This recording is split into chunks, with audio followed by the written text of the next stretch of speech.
Some criminals rob banks, others break into your house. Identity thieves steal your personal information and then use it to commit all sorts of crimes. They pretend to be you to get a credit card, apply for a loan, or drain your bank account.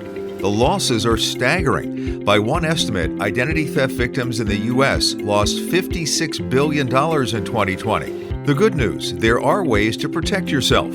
I'm Herb Weisbaum, the Consumer Man, a contributing editor at checkbook.org.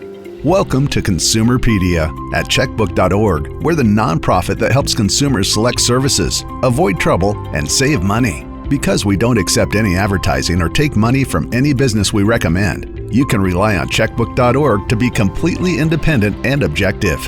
Now, here's the host of Consumerpedia, America's consumer expert, the Consumer Man, Herb Weisbaum. Identity theft is a serious and growing problem, and we're all at risk.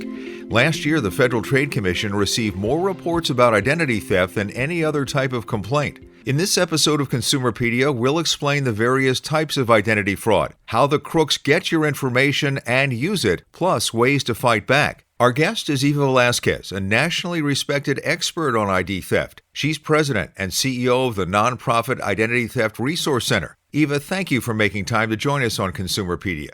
Oh, it's my pleasure to be here, Herb. So I remember when I started contacting the Identity Theft Resource Center, that was back in like 1999 or so. It was something that a few people heard about, but something nobody really worried about. Today, I think we've all heard about identity theft, and a lot of us are really worried about it. How would you describe the situation today? Well, I think that concern is warranted. Identity theft has grown exponentially in the last 22 years. And, it used to be that our identity credentials were used in very specific circumstances. Your employer had them, your bank or financial institution would have them, but they weren't used broadly. And now our identity credentials are used for just about everything that we do. I mean, even logging into your social media accounts. So the way that we use them has grown. Therefore, the threat of misuse has grown exponentially. So ID theft is a term that encompasses a variety of scams and cons and crimes, but they all involve basically the same thing: stealing or getting your personal information to use to commit a crime or do something you don't want the person to do. And you break this down into four basic types of identity theft there at the ITRC, and I want to talk about each one of them. There's financial, government, criminal, and there's medical. So let's start with financial. It's just like what it sounds like. So anything within the financial services sector. Credit cards are really the most common, but it could be, an auto loan, a mortgage, even a student loan. It's very broad, but anything that has to do with the financial sector and anything that has to do with your money, that is financial identity theft. Financial is the most common, but in many cases, the easiest to resolve. If someone steals your credit card number to buy something, that's identity theft technically, but you can contact the credit card company and have it dealt with. The use of an existing account is fairly common, and you're right, it is fairly easy to resolve, but that's because we have so many consumer protection laws in place. You have the ability to dispute a charge. There's a uniform process in order to resolve that. It gets much trickier when it's a new account because often the victims, they don't have a relationship with that institution, so they don't even know how to navigate the process. If it's your existing card, and I'll just use the example, let's say it's a Bank of America card. That's my bank. I know that bank. I'm going to call the number on the back of the card or engage with them in the way I normally do. But if that's my bank, and now all of a sudden I'm finding out that there are these new credit cards opened at Chase Bank, I'm not a customer there. I don't engage with them or interact with them. So now I need to figure out, how do I get in touch with them? What is the legitimate website or the legitimate phone number? And it can take much longer to resolve. Criminal identity theft is the worst. It can ruin your life, but thankfully it's the least common. That's correct. It is not as common as any of the other types, but because you're dealing with different jurisdictions, they can all have different recovery and remediation processes. Some of them still require people to show up in person. For example, you may be a resident of Washington State, but there's this criminal case out of Texas. You have to demonstrate that case is not connected to you. You often have to provide biometrics. It might be fingerprints or even a photograph. Now, we've made some progress over the years. It's better understood, and so there are more things in place to help victims resolve this without having to actually physically appear before a judge. But we haven't made as much progress as we would like, and it can still tarnish someone's record. They go to apply for a job and they're told, well, we can't give you this job because you're actually serving a prison term currently. That's a real story. We talked to a victim who was trying to get their dream job, and they were denied that job because, according to the background check, they were serving a prison sentence in another state. Yikes. So it can ruin your life. Somebody can do something horrible to you, and you're paying the consequences for the rest of your life. Absolutely, because think about it. What employer is going to say, oh, you know what, you are the best candidate, and we know this is going to take a while, but you go ahead and resolve that, and we'll hold the position for you. That really doesn't happen. They move on to the next candidate because they have a business to run. And who knows if that individual is going to ever get that opportunity again. And we look at that in terms of lost opportunity cost. When someone has to put opportunities or activities that are going to advance their life in some way, they have to put that on hold because of an identity crime.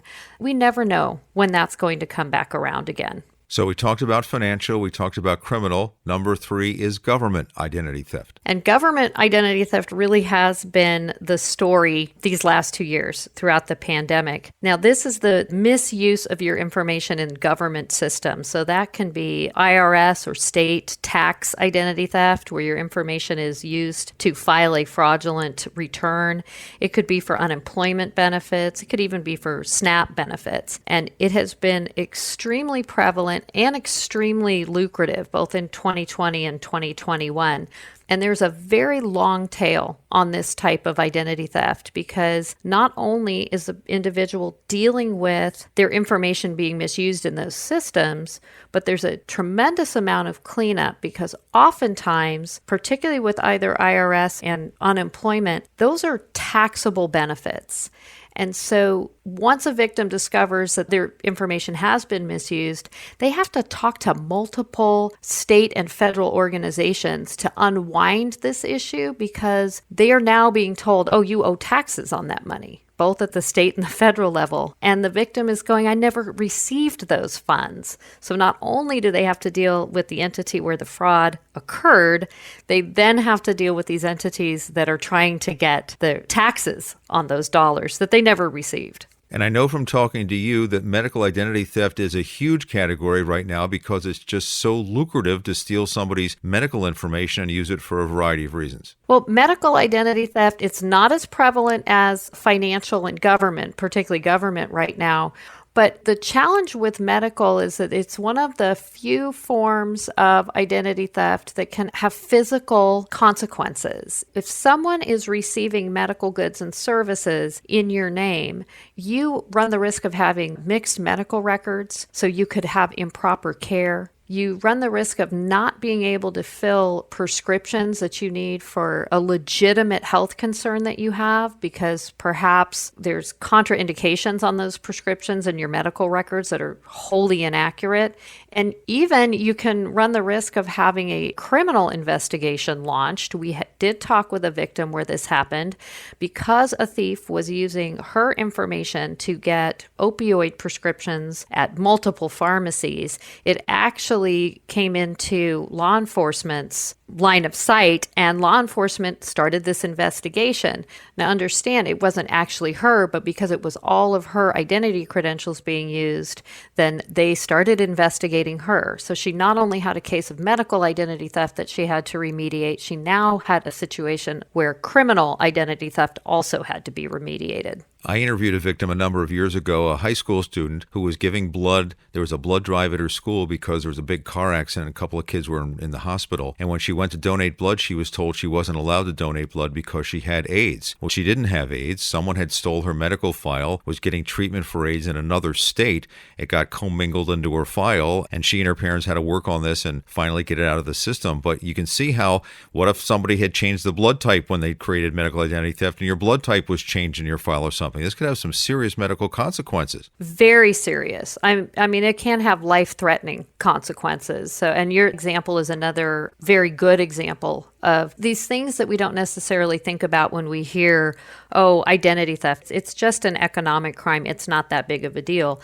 Actually, that's not accurate. Here are some of the real-life consequences that can occur when someone takes your credentials and misuses them in these different systems. And let's talk for a second to the parents listening about child identity theft. I don't think a lot of people even know that a criminal might want to steal their child's identity to do bad things with. Talk about that if you would. I think you're right. They have the same types of credentials that we have, particularly a social security number. And in many ways, because it's a clean record, it's a clean file, thieves really like to use children's social security numbers and build up what we call synthetic identities because they can't use a child's true and accurate date of birth. You know, a 3-year-old is not going to be granted a line of credit, but they can use everything else and change that date of birth and build up a credit file.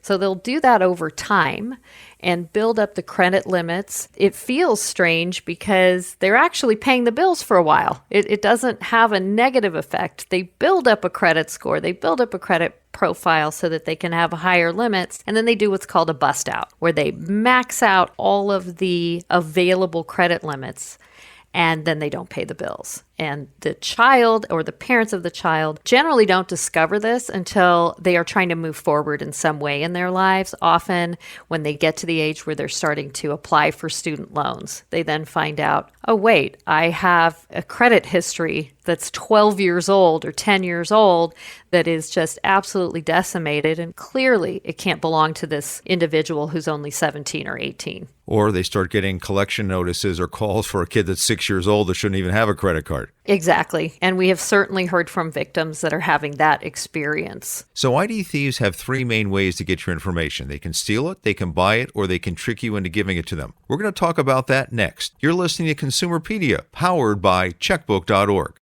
Checkbook can help you make a smart decision when you use local service providers. Whether you're buying a bike, choosing a new dentist, or hiring a plumber or electrician, our advice is always free. Ratings of local services are available with a subscription in these 7 metro areas: Boston, Chicago, Philadelphia, Seattle, San Francisco, Minneapolis-St. Paul, and Washington, D.C. If you live in one of these 7 areas and haven't joined Checkbook yet, check us out. Get a free 30-day subscription by going to checkbook.org/Consumerpedia.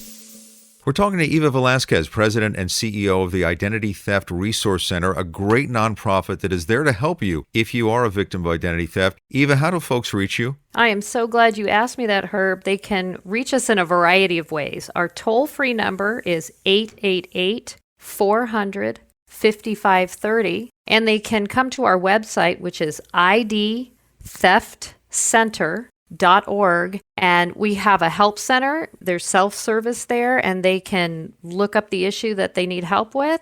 But we also have live chat on our website, so they can talk directly with an advisor and just ask their questions that way. So any way you feel comfortable interacting with us or engaging with us, we're here to help. So let's talk about how the bad guys get our personal information. They can hack something and get it that way. They can buy it on the dark web from people who have already stolen it, or in many cases, we're tricked. They trick us into giving this information. So let's talk first of all about the hacks and the data breaches. That's a big way that they're getting this information, right? It was a record year for data breaches in 2021. Unfortunately, it is probably the biggest way historically because the pace of data breaches, the scope and the scale of them has continued to increase over the years.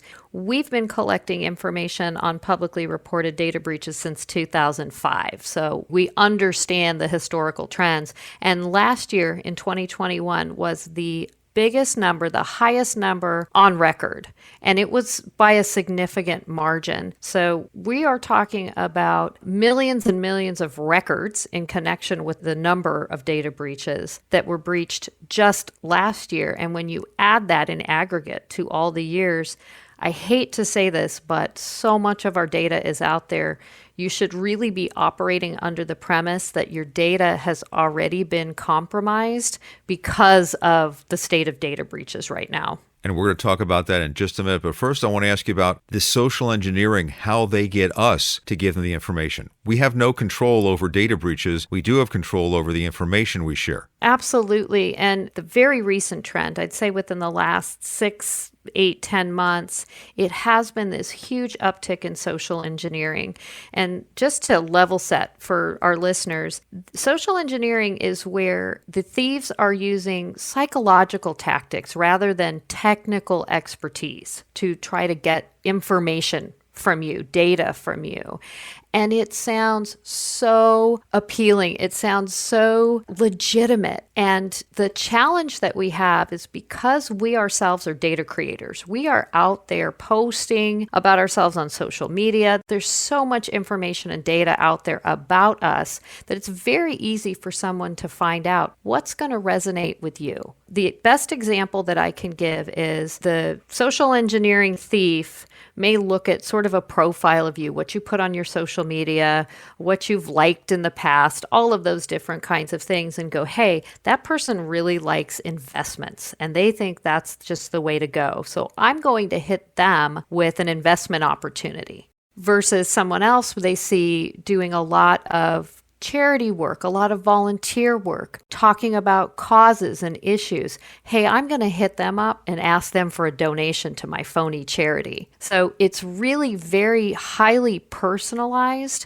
And that is why it's so challenging for us as humans to detect it, because it feels like, oh, they know me and they know this is something that I would be interested in. This must be legitimate. And they will ask you to share things like not only your money, give me this donation, but then, oh, this is how we're going to do it on this platform. I need your login credentials. Can you share that with me? Oh, I have to validate that you're really who you say you are. I need to do some identity verification. Can you give me your social security number? And at the time that you're engaging with these folks, it feels very legitimate. And so we willingly hand over that information.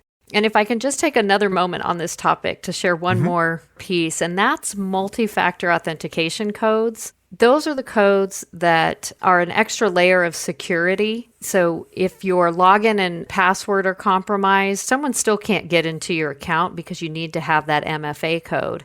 And right now, the thieves are using social engineering to get us to share those codes. And it's working. People are sharing those codes. Even though it says right on the email or the text message, don't share this with anyone, we're doing it because the story feels so compelling. There's a really good reason why I should share this. So the social engineering, unfortunately, is working right now and it's out in full force. The only person who would ever ask you to share that multi-factor authentication code is a criminal. Just remember that. I don't care what the story is. Oh, that's so good. That's a great way to put it, Herb. And they really do know how to push the buttons. I mean, I've seen these texts. We're going to shut down your Amazon account because we noted fraud. You got to call us right away. Then they ask you to verify yourself. Your bank account has been compromised right away. You got to, and you got to slow down and say, wait a minute. Is this legit or not? We've got to learn to be more skeptical and call the bank or contact Amazon and find out if there's really a problem. Be skeptical. If you didn't initiate the contact, go to the source. Verify, verify, verify. All right, we're going to talk about a few things we can do to protect yourself next. You're listening to Consumerpedia, powered by checkbook.org. Consumerpedia Fast Facts. People who have an active social media presence have a 30% higher risk of being a fraud victim than those who are not, according to Javelin Strategy. Identity theft isn't limited to breaches and hacks. Identity thieves also use the telephone and steal mail from unlocked mailboxes. Stolen credit card information is often sold on the dark web, in some cases for as little as 50 cents per card. Okay, Eva, we've talked about the problems. Let's talk about the solutions. What kind of things that I can do to protect myself? And I think it starts with something you mentioned before, is stop giving out so much personal information and sharing information with someone who just asked for it. Oh, this is my favorite part of the conversation, talking about what we can do to empower ourselves. And you're right, Herb, adopting that mindset of just not oversharing. Think before you post, think before you text, think before you verbally share that information. Just because someone asks you for something doesn't mean that you have to provide it. And I always tell people, just like you said, the only person that's ever going to ask you to share an MFA code is a criminal. If you are engaged with somebody, particularly on the phone, and they're asking you for information that you're not comfortable giving, and you say, hey, I need to verify this. You're saying you're with my bank, but I need to verify this. You're saying you're with XYZ government department, but I need to verify this. No legitimate organization is going to start yelling at you and browbeating you. You're their customer. They want to retain you. So when you start getting that level of pushback, that guarantees that it's a scam. If it's truly your bank on the phone trying to get in touch with you and you say, I need to verify that I'm really talking to my bank, they're going to say, thank you. Please call us back as soon as possible. We want to address this, but they're not going to start screaming at you. That literally happened to me. I was in Nordstrom shopping a number of years ago. My wife was in one department. I was at the other. We're using the same credit card. The algorithms flagged that as fraud. I get a call. Hi, it's Capital One. We think somebody's using your card. And I quite frankly said, I don't know who you are. I said, I will call the number on the back of my card and I will contact the fraud department and find out what's going on. And the person said, thank you very much. We appreciate that. I called and it was them suspecting there was a problem. But I had no idea who that person was calling me on the phone. You never do. And they can fool you with the caller ID. They can spoof that. You've got to be the one who places the call to the person who's asking for the information, not them calling out of the blue. You only have to remember one thing, and that's go to the source. And that applies across the board. If you didn't initiate the contact, go to the source. And your story is case in point. They didn't start yelling at you. They said, okay, thank you. Yep. I want to finish up talking about credit freeze as one of the few things that we can actually do to keep the horse from getting out of the barn as opposed to doing something after the horse is out of the barn once the fraud has taken place. You did a recent survey that I found discouraging, I guess is the way to put it. 1,000 people were asked if they were familiar with credit freezes, and more than 3/4 told you they were, but fewer than 1/3 had frozen their credit at one time for any reason, and only 3% froze their credit after receiving a data breach notice. That is incredibly troubling. Tell us why we should be doing this proactively right now. The survey was a bit disheartening. I agree with you. And I think there's a lot of misunderstanding about the credit freeze process, primarily that it's too cumbersome. It's really hard to do, and it's not. Maybe it used to be, but it has come a long way. So I want to encourage everyone, if you haven't already, please, please, please freeze your credit at all three of the bureaus. It's free now. You don't have to pay anything to freeze it. The thawing process is extremely easy. And in fact, when you need access to your credit after you've frozen it, you can thaw it for a specific amount of time. So you only have to make one contact to the bureau. You only have to say, please thaw my credit for 48 hours. And then it will automatically refreeze when that time frame is up.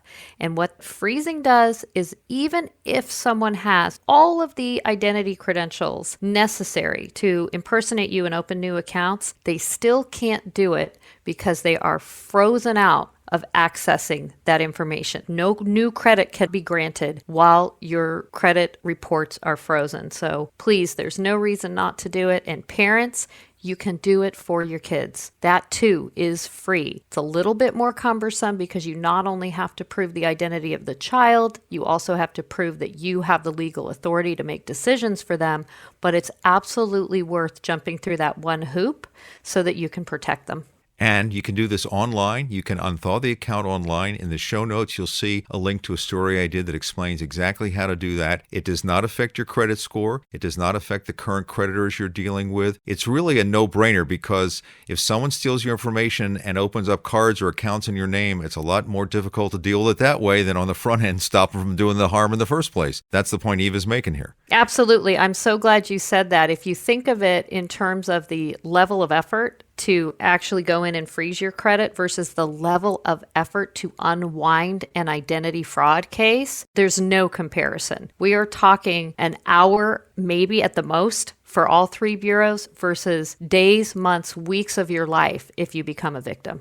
Final thing before we go. When I make speeches about identity theft, I always tell people there is no undo button in the digital world. If you write in your Social Security number or your MasterCard or Visa number and click submit, the bad guys, if you're dealing with a bad guy, get it. There is no, oops, I got to take that back. People need to really stop and think and focus before they give out this information, as we talked about before. We encourage people to just take 5. And I think it's important to understand, here's a little brain research for you, Herb. Okay. When we are engaged in situations that are emotional for us, we use a different part of our brain. And even if there isn't another person, if you're not on the phone, maybe you're just on social media, but when we're making these logical decisions with our emotional brain, it's very hard for us to do that. We don't make good choices.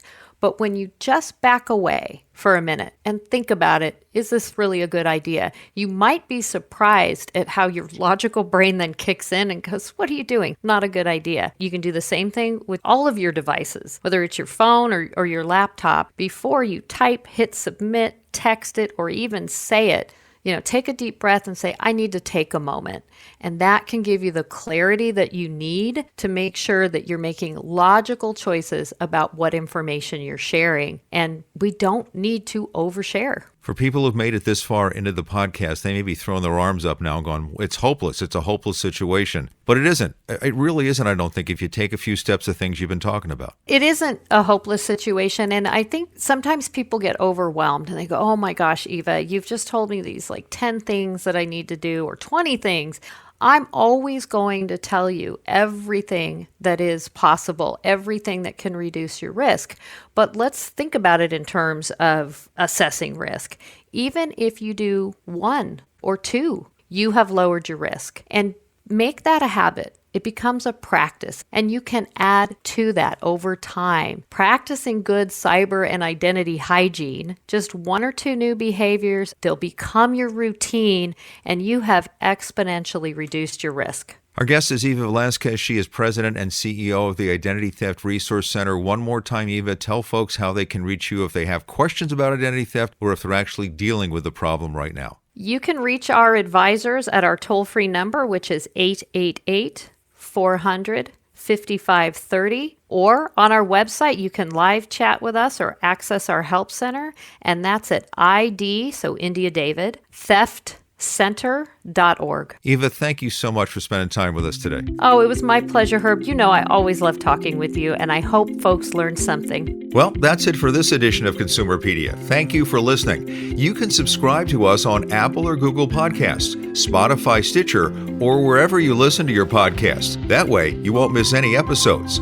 Another way you can support this show is to follow us at Consumerpedia on Facebook and Instagram, or at My Consumerpedia on Twitter. I'm Herb Weisbaum. Thank you for listening. Consumerpedia is a public service of checkbook.org. We're a unique nonprofit that empowers you, the consumer, to save money and make smarter choices. From auto repair shops to doctors, plumbers to vets, you can count on checkbook.org to help you find the best services and avoid the worst. Local ratings are unbiased and accurate. If you live in or around these 7 cities and haven't joined Checkbook yet, check us out.